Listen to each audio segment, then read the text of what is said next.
Good morning. Today we are going to be installing Freewallet. The easiest way to install Freewallet is to firstly search through your browser. I'm using Chrome here, and we search for freewallet.io.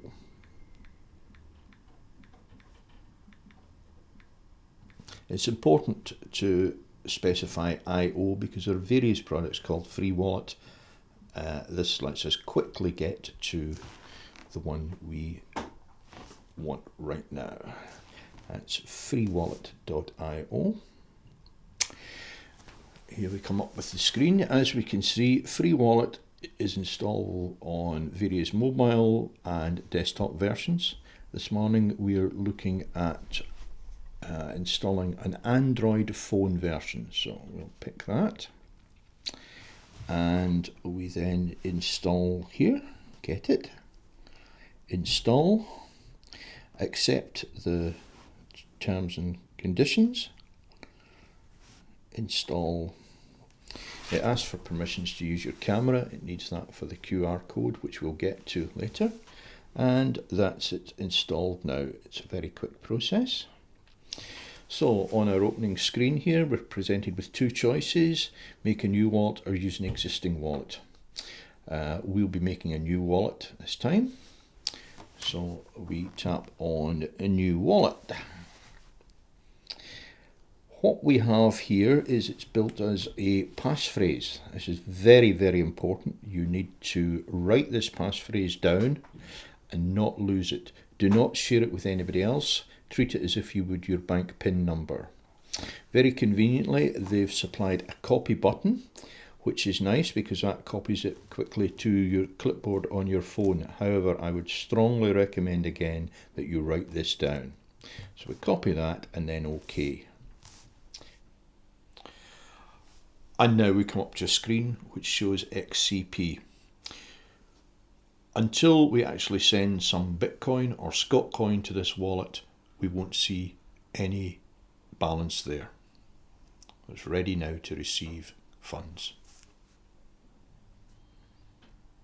Let's examine some of the settings on your wallet. This is important to get right from the start. If we go to the furthest right here and hit settings, we bring up another menu.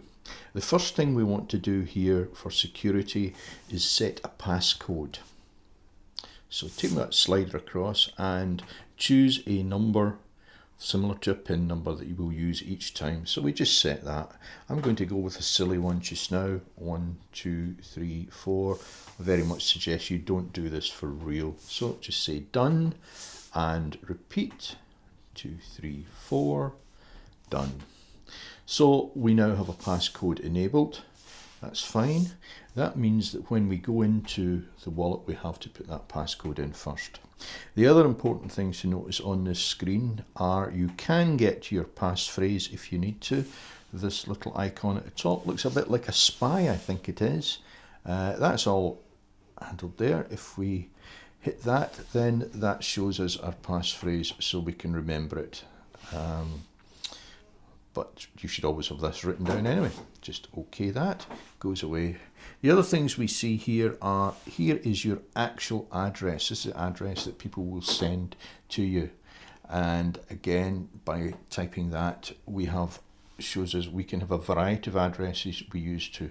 For most people, one address is quite sufficient, and just stick with that one there. The rest of this screen here really are settings that you should not normally have to touch 99.99% of the time. Frankly, just leave them alone. Down at the bottom here, if we scroll right down, we have scroll cache and log out. If you actually log out, that means that the next time you go into Freewallet, you need to enter your 12 words again. So have a very good reason before you need to log out. And that really is all that we need to concern ourselves with this settings menu.